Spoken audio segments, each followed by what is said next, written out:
cut, welcome to the top cut, welcome to the top cut, welcome to the top cut. Top cut, welcome to the top cut, welcome to the top cut, welcome to the top cut.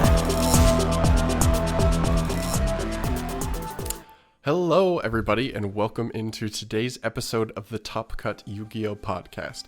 My name is Giant Skyhawk.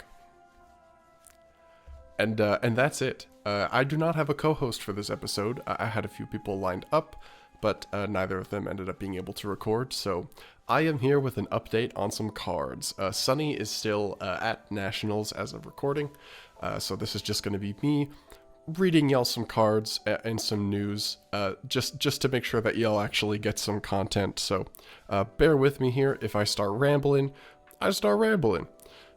So first off, we'll see if I nail this without Sunny around. A huge thank you to all of our sponsors. So a big thank you to Steelfox Games and ETB Games. Those are Sunny's locals. Excellent shops if you can pop down and see them. Massive shout outs to Gem Accessories. They make fantastic accessories, deck boxes, binders, backpacks. The backpacks are really good. And also a massive shout out to Dragon Shield. If you want custom sleeves, you can get custom sleeves now in Japanese size.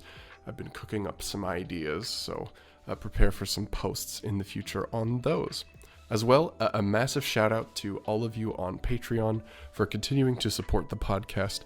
If you want us to read your absolutely ridiculous names, then please sign up for the patron, links in the description. As well, $5 and up tier, get an extra episode every week on Wednesday most of the time. Usually it's Wednesday.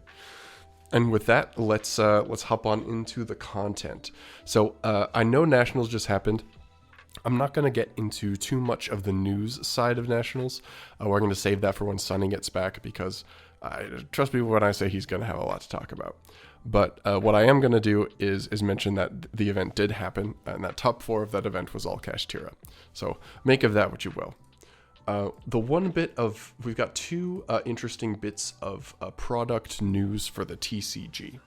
So probably the smaller one, but something that's very interesting, is we've got some cards confirmed for the 2-player starter set, and we also know what it looks like. And there's some pretty surprising stuff in here. So for those who don't remember, this is a scripted duel with 2 different decks, and then there's a comic book as well that comes with it that helps kind of teach people how to play as you go along, so it's kind of reading a story while also learning how to play the game and using the mechanics. And so we've got a very interesting list of cards. So off the top, probably the important ones are Manadium Prime Heart and Divine Arsenal AA Zeus Sky Thunder. That is right, we are getting Zeus as a guaranteed print inside of a set. This is fantastic. I'm super glad that they are reprinting Zeus into the ground. Absolutely just a fantastic move. Overall, I'm super excited for that to be a thing. It's on the cover too, which is nice. Prime Heart is an interesting, I mean, we know it has a special ability, but Prime Heart reprint so soon is definitely good. So we've got a list of other cards. So we've got Magic Cylinder, Phantom King Hydride, Cyber Dragon, Eldritch the Golden Lord, actually super fantastic. This card actually really needs a reprint. Vsauce Starfrost, which also very badly needs a reprint. So it's awesome that that's guaranteed in here.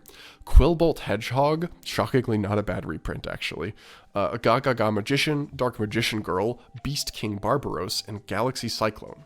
So we've got no new card reveals. I suspect there won't be any new cards in here. I'm thinking it will probably be all reprints. However, Zeus, Golden Lord, Starfrost already are fantastic reprints. I don't know if too many of the rest of them will be, just because obviously this is meant to be a set that is teaching someone how to play. But I mean, honestly, fantastic. Like if they're going to get more copies of this in circulation, that seems like a win for me.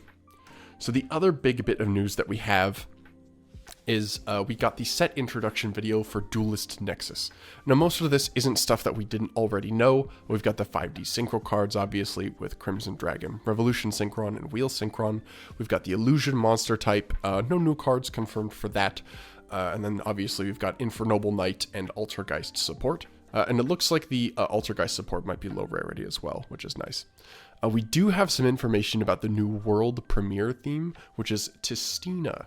It's a bunch of crystal monsters. I recommend watching the video. They did a very dramatic reveal. we're not sure exactly what the strategy is about. I imagine there's something that changes the typing of monsters. It's like a crystal infection type of thing.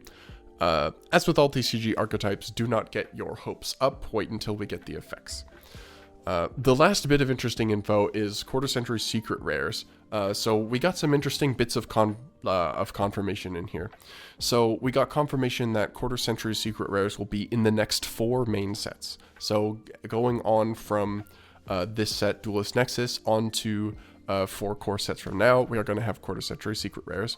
The structure is that all 24 Ultra and Secret Rares will also be available in Quarter Century Secret Rare, but we're also getting Magicians of Bonds and Unity as a promo card that's only available in Quarter Century Secret Rare. That's going to be in all 4 of the sets, and it's going to have a different color background for each, and apparently they look really good as a set, is what Jerome said, so I will take his word for it. But that's some info on Duelist Nexus. That's for TCG product releases. That's all we've got for now. And now we've got a bunch of OCG cards. So I'm going to start from the oldest one and move on to the newest one. I'm super excited about the Fire King archetype reveals, but we will get to those just a bit later. So off the top, we have Fire Recovery. I love that we're getting lots of generic fire support. I think it's super long overdue. The typing has been super neglected by Konami, and I'm excited to see if some strong generics will get it there. So the spell card, we've got Fire Recovery normal spell. Second effect is once per turn, but the first effect is not. So the first effect is target 1 fire monster in your graveyard, send 1 card from your hand to the graveyard, and if you do, special summon that monster. Second effect is you can banish this card from your graveyard, then target 3 of your fire monsters that are banished and or in your graveyard, shuffle them into the deck, and then draw 1 card. So this is fantastic. This means that you don't have to play Royal Firestorm Guards anymore. I mean, free Avarice once per turn, and also a not once per turn, pitch a card for Monster Reborn. It goes even on advantage if you load up your graveyard. It's good recovery. I quite like this. Being able to recover from Banished or Grave also, I think is really, really nice. So, extremely strong, good normal spell. We got a wave of Shino Bird support.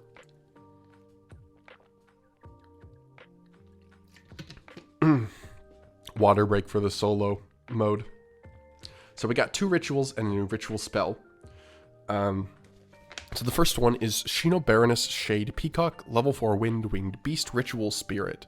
1500, 2000. You can ritual summon this card with Shino Bird's Calling, and you can only use the second effect once per turn.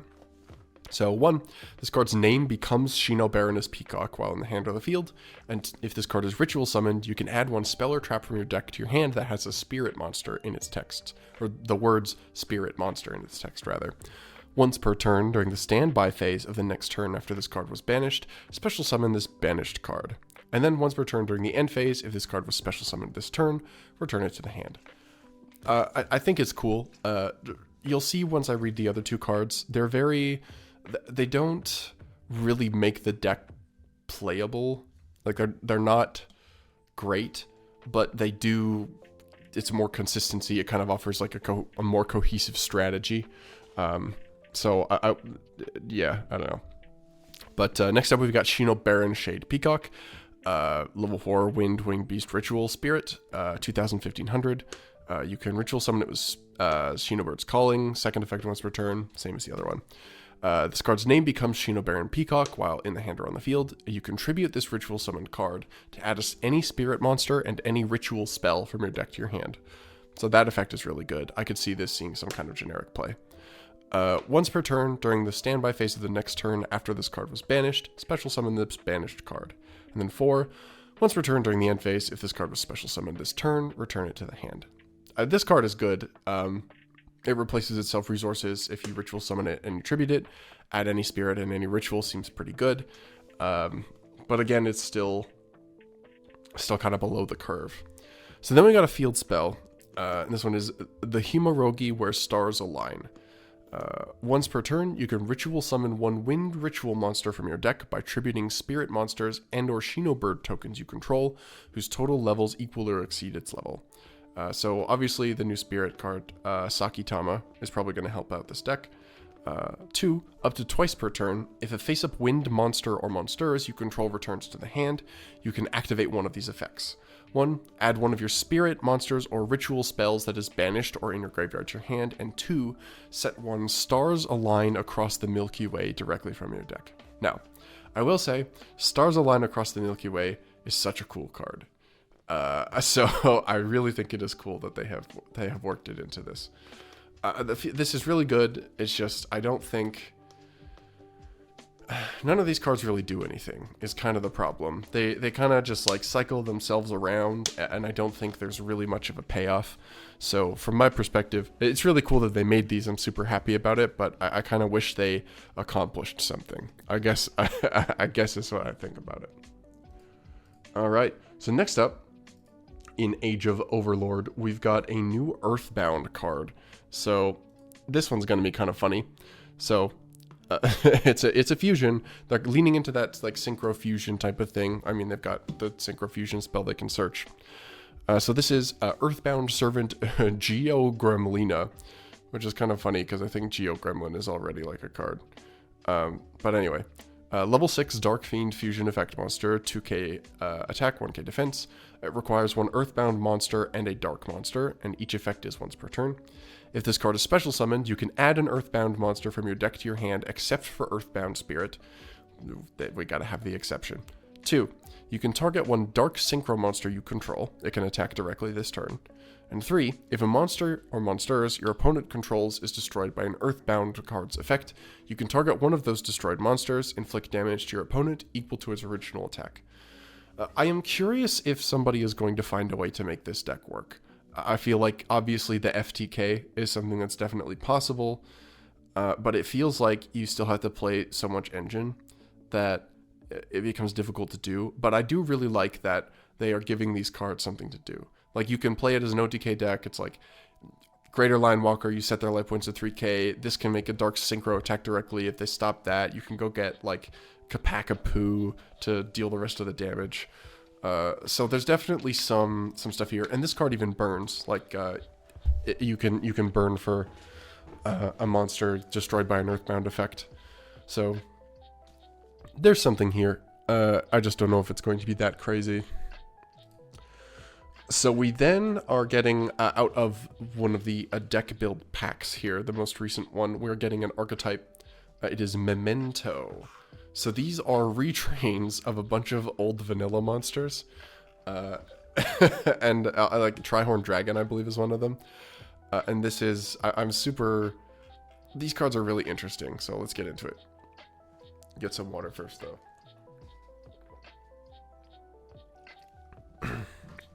Gotta stay hydrated. All right. So first off, we've got Memento Lol Tekatlika, the Nether Skull Dragon. Sure. So it's a level 11 Earth Worm effect. 5,000, 5,000. Cannot be 5,000, 5,000, by the way. That's crazy to have on a main deck monster. Cannot be normal summoned or set.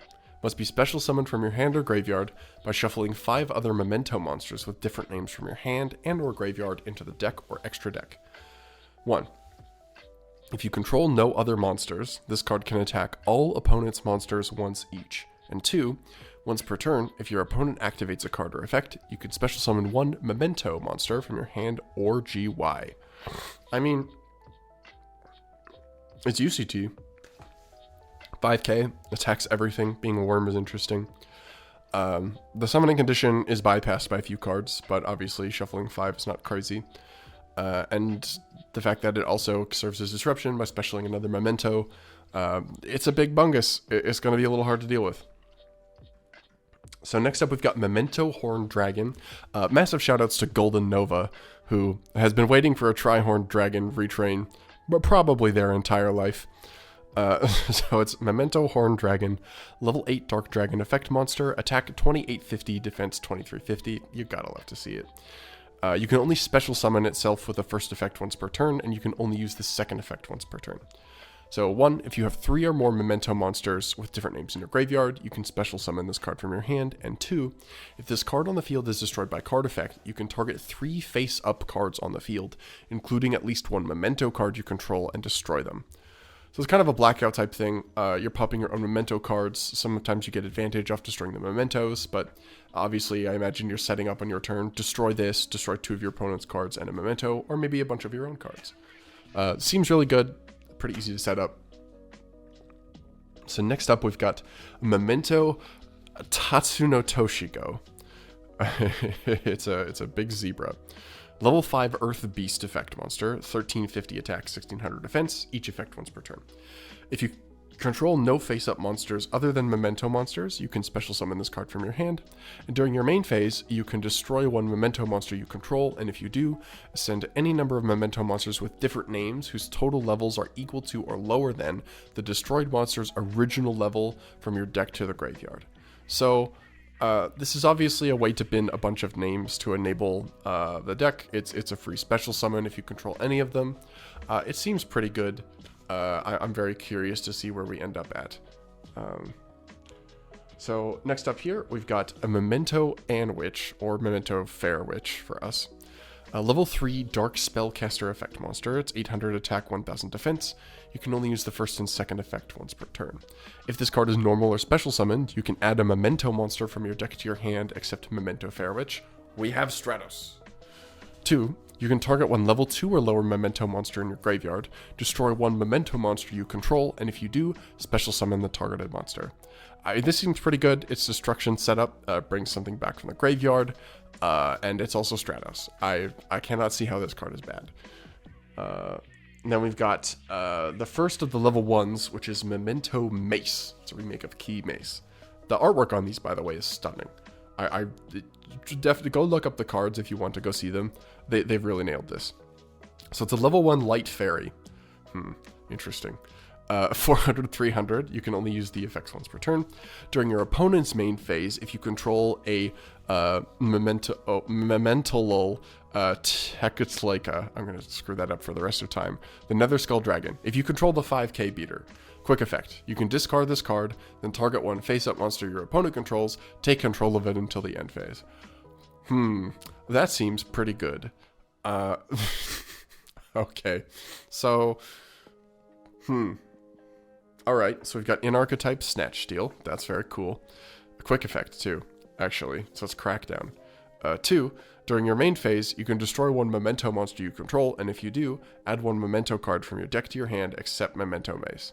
I mean, this seems pretty strong. It's going to depend on how easy it is to get the big one out, but the hand trap Snatch Steal during your opponent's turn, that also is set up. Seems good. Okay.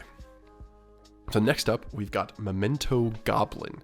It's a level 1 Dark Fiend effect monster, 400 attack, 400 defense. You can only use the first and second effect of this card's name each once per turn. 1 during the main phase if you control the big 5k beater, quick effect. You can discard this card. Your opponent cannot target Memento monsters you control with card effects this turn. 2. During your main phase, you can destroy 1 Memento monster you control, and if you do, send up to 2 Memento cards with different names from each other from your deck to the graveyard, except for Memento Goblin. So, I mean, double Foolish Burial seems good for it can destroy itself and bin 2 more, and that sets up 3 in the graveyard to summon Tri-Horned, and it also gets you closer. It also lets you send cards, so I imagine the spells and traps you might be able to send. The targeting protection is cool. I don't know if it really is that great. Saravis is something that sees like super niche play. So maybe there's a reason you might play this. I'm not sure. I mean, the Foolish, double Foolish seems pretty darn good, but you know. So we've got the first, we've got a field spell card here. So this is Nether Skull Temple Mementolan. You can only use the second effect once per turn. 1, if your Memento monster battles, your opponent cannot activate spell or trap cards until the end of the damage step. Seems good.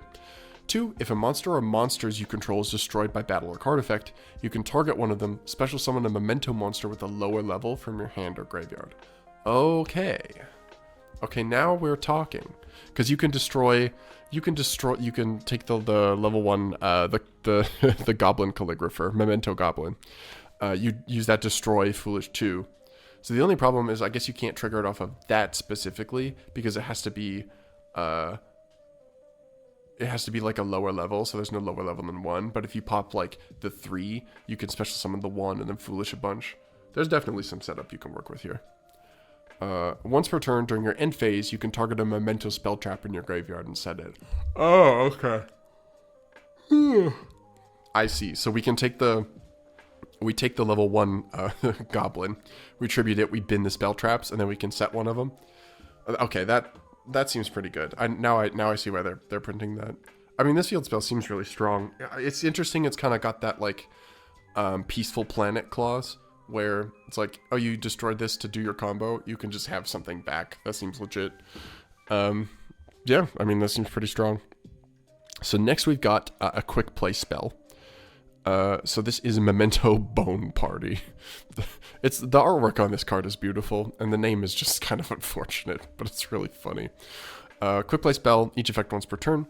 Destroy 1 Memento monster in your hand or face-up field, and if you do, take 1 Memento monster with a different name from your deck, and either add it to your hand or special summon it in defense position.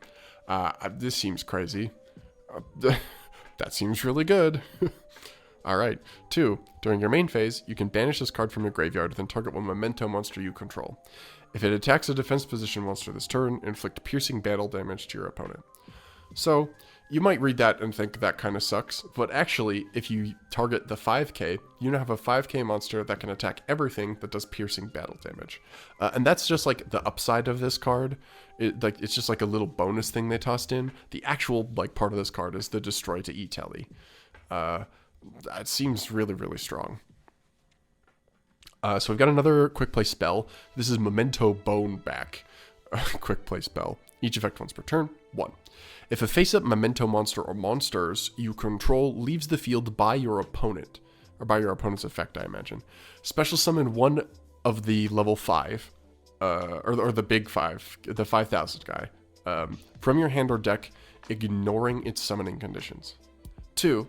If your opponent moves a Memento monster or monsters out of your graveyard while this card is in your graveyard, you can banish this card, special summon as many Memento monsters with different names as possible from your hand and or deck. Okay. Okay, so... on one hand, this sounds ridiculous, right? They're literally just saying special summon as many as you want, so long as they have different names. Or you can just get the big one and just completely ignore the summoning condition. So the problem is, this is all contingent on your opponent doing something. So the first effect probably is quite easy to trigger. Especially if they mean like leave the field by your opponent. So that'd be if your opponent like attacks over a monster, you can special the 5k from deck. Although, I guess the timing of it is weird. It's going to depend on the wording. We'll see what the wording is when it comes to the TCG. The second one especially is, it just means like, okay, people aren't going to like Bastille you, or they're not going to DD Crow you. Because if they do, you just get to go, haha, special my whole deck. So, Bone Back definitely, this is interesting. I can't decide if this is good. Maybe the trap cards enable it. Okay, so we got a normal trap card, Memento Fracture Dance, each effect once per turn. If you control the Memento monster, target 1 card on the field and destroy it. Then if you control the 5k beater, you can destroy 1 more card on the field. Oh, okay. Alright, so if we set up like Trihorn Dragon, along with this, it's like pop 4. So that's probably why it's on the art, actually. So that makes sense. And then 2, when an attack is declared involving your Memento monster and an opponent's monster, you can banish this card from your graveyard. All face-up monsters your opponent currently controls lose 1,000 attack until the end of this turn. So this deck is looking to be really sticky. Like, the disruption is essentially just destroying a bunch of cards. But, like, we've got tools that help to OTK. It's not like 1 effect per turn only once that turn. We've got some protection. And I guess in terms of disruption, we've also got the Snatch Steal from hand. I think setting this deck up is what gets hard. It seems like, I'll read the last card here. This card is crazy. Like, this trap card is ridiculous. I think setting everything up and putting yourself in a position to utilize these is what's tricky, but the cards are strong. Okay, continuous trap card, Memento Cranium Burst. You can only activate the second effect once per chain. Sure. 1. Your opponent's monsters must attack the Memento monster or monsters you control with the highest attack, if able, while you control any. 2. When your opponent activates a monster effect on the field, you can target one of the 5k beater. It loses exactly 1000 attack and defense, and if it does, negate that effect.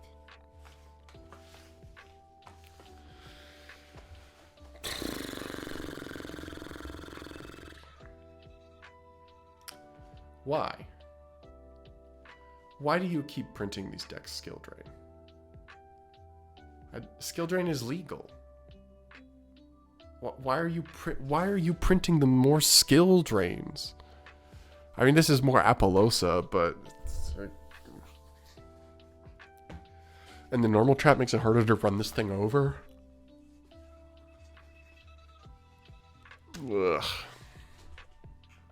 So I guess, like, you could be playing Bone back as Kaiju Insurance, because if they leave the field, you just summon another one from deck if they tribute over the big 5k beater. These cards were so cool, and then they built it around a Skill Drain. I mean, okay, ignoring the continuous trap card, which is just terrible, awful, bad, ridiculous design. The rest of these cards are really, really sick. I think there has to be something here. I would be floored if there was not a way to make this work. It's like the disruption is super enticing. It feels like it's got a lot of like low level lines. The only like problem I think is sticking the 5000 level 11. Like, because otherwise you have to, like, you can summon it from grave, so you can obviously set that up quite well. And you can shuffle from hand, so it's like doable. But I think it's weird. It seems very disruptible, but it also seems very sticky, so I'm not sure where that puts it. I'm interested to see how the people lab. So finally, for new cards, we've got just 4 more here for you, so we might have a shorter episode today. So here we've got some reveals for the Fire King structure deck. So we've got the first 4 cards. So it starts with an Xyz monster. So we've got a rank 8. So it's Fire King Deity Garunix Eternity, or Flame King God Garudonyx Eternity. We don't know. Fire Pyro. I love that we're getting Pyro cards. Xyz. Rank 8, 3000 attack, 2000 defense, 2+ level 8 monsters. It's a little reminiscent of Basiltris. I don't know if that's intentional or not. With the 2+, but each effect once per turn. So 1, if this card is Xyz summoned, you can destroy all other monsters on the field. That seems pretty good. 2, you can detach 1 material from this card, then target 1 spell and trap card on the field. Spell or trap card. Destroy it, and if you do, this card gains 500 attack. Seems legit. 3, if this card with material is destroyed, you can special summon Fire King monsters from your graveyard up to the number of materials this card had. So that's cool. So it replaces itself with the materials. If you invest it, you get to bring a bunch more back. This is held back by none of the effects being a quick effect. Like the spell trap card destruction isn't even a quick effect. You can pop your own Fire King Island, which is really cool. It'll depend on the context of the rest of it. I mean, the card is really strong. Like, if you make this just blow everything else up. But I'm a little underwhelmed. Let's see what's up. So we've got Sacred Fire King Garunix, level 8 Fire Winged Beast effect monster, 2700 attack, 1700 defense. You can only use the first and second effect of this card's name each once per turn. 1. If your monster or monsters whose original attribute is fire is destroyed by battle or card effect, you can special summon this card from your graveyard if it was there when the monster was destroyed, or hand even if not. 2. If this card is normal or special summoned, you can destroy 1 fire, beast, beast warrior, or winged beast monster in your hand, deck, or face-up field except for itself. And if you do, this card gains attack equal to half the attack of the monster destroyed had until the end of this turn. I mean, so it's like a good extender. So something gets destroyed, you summon this from hand. It destroys from deck. So actually, this is pretty good. Destroying from deck is crazy. Okay, never mind. I think this card is really good. It is contingent on destroying anything, but your whole deck does that, so I don't think that's super concerning. Like, speaking as a dinosaur player, destroying from deck is ridiculous with Lost World. So I think there must be something here. I might have to go through the pool of cards that could benefit from this. So next up, we've got Fire King High Avatar Kirin, which is going to be a retrain of Kirin. So level 8 Fire Beast Effect monster, 2400 attack, 200 defense. 200 defense fire monster, you say? You can only use each effect once per turn. During the main phase, if this card is in your hand, quick effect, you can destroy one other fire monster in your hand or face-up field, and if you do, special summon this card. Okay. 2. If this card is destroyed and sent to the graveyard, you can special summon one Fire King monster from your hand or graveyard, except for Fire King High Avatar Kirin. Then you can destroy one card on the field. Alright! So now we've got some disruption set up. And recursion with the specialing from hand or grave. Huh. And notably, this is just the start. Like, these are just the first... I haven't read the fourth one, but these are just the first 3 monsters. I think we need... Because these are both level 8, so obviously they're meant to enable the rank 8. I imagine we'll probably get another level 4. But that hasn't been revealed yet. Huh. Okay. A Fire Beast. There are probably some Tri-Brigade stuff you can do with this, because you can just destroy Kit from deck and then activate Kit effect. That seems pretty good. Okay, so next we've got a continuous spell, so this is Sanctuary of the Fire Kings. A continuous spell, you can only activate one card with this card's name per turn. 1, when this card resolves, you can place one Fire King Island from your deck face up in your field zone. Yes! Excellent. They didn't make another field spell to conflict, and they made a searcher for it. That's awesome. Fire King Island is such a good card. 2. Once per turn, if a card in your field zone would be destroyed by card effect, you can destroy one fire monster in your hand or face-up field instead. Oh! That'll do it. Okay, so this is really good. Fire King Island has, like, if it gets destroyed, or even if, I believe it's if it leaves the field, destroy all monsters you control. There are definitely times when you don't want to do that. So having this, both to place the field spell, and also to be able to choose when you apply the destruction effect, is fabulous. This is a fantastic card. 3, once per turn, if your opponent special summons a monster or monsters, you can, immediately after this effect resolves, Xyz summon one Fire Xyz monster, using only Fire King monsters you control as material. Oh, okay. So the idea is we get some level 8s on board, we have this, and then when they special summon, you can choose to quick Xyz into the rank 8 and destroy everything on the field. Okay. I don't know how good these cards are, but this is, I'm in. I really, really like this. They've set up disruption, they've got recursion, there's some generic applications with any fire beast, beast boy, or a winged beast, so you can play around a little bit. They all kind of like work with each other. I imagine you can probably do lots of cool chain block stuff. The Xyz now is good going first or second. I believe Sanctuary of the Fire Kings would be searchable. If I'm not mistaken. Oh, hold on, these cards make Circle with the Fire Kings insane. Huh. This is only like half the reveals too. Like, we're probably gonna get at least 4 or 5 more new cards.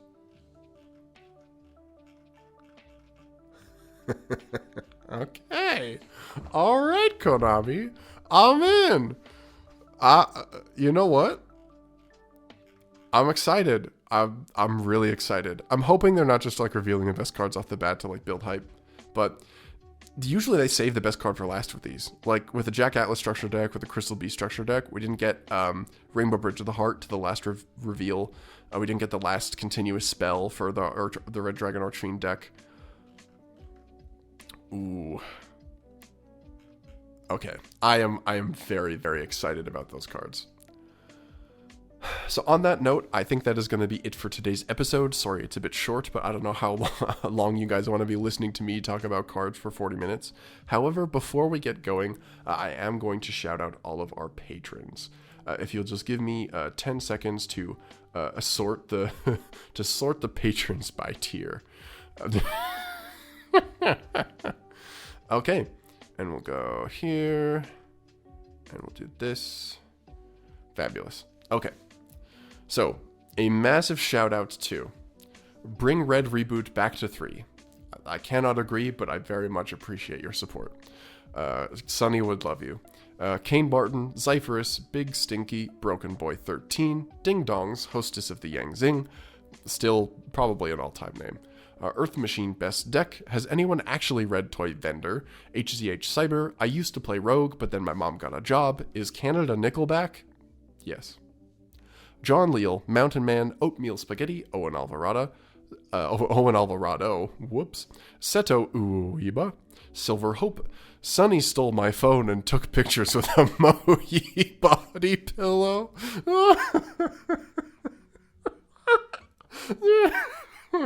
Okay, I'm not going to explain this until Sunny gets back to explain this for himself.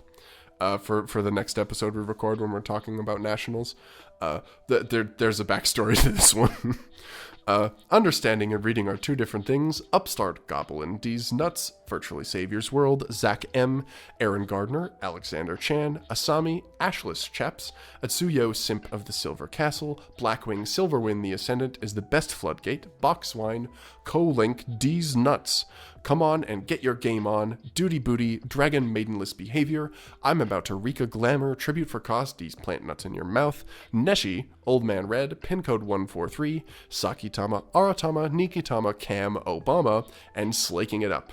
Thank you all so much for your continued support of the podcast. If you want to have your name read out, definitely hop in on the Patreon, subscribe to the YouTube. Normally there's a funny bit here where I talk about whatever Sunny's outro is being ridiculous, but thank you all for listening. We should be back with not solo episodes soon, and God, I gotta end the episode on a pun, right? Time for me to exceed your expectations in next episode. That was really bad. How about, because that joke was bad, I am now going to escape with my evacuation device. Okay, see you later.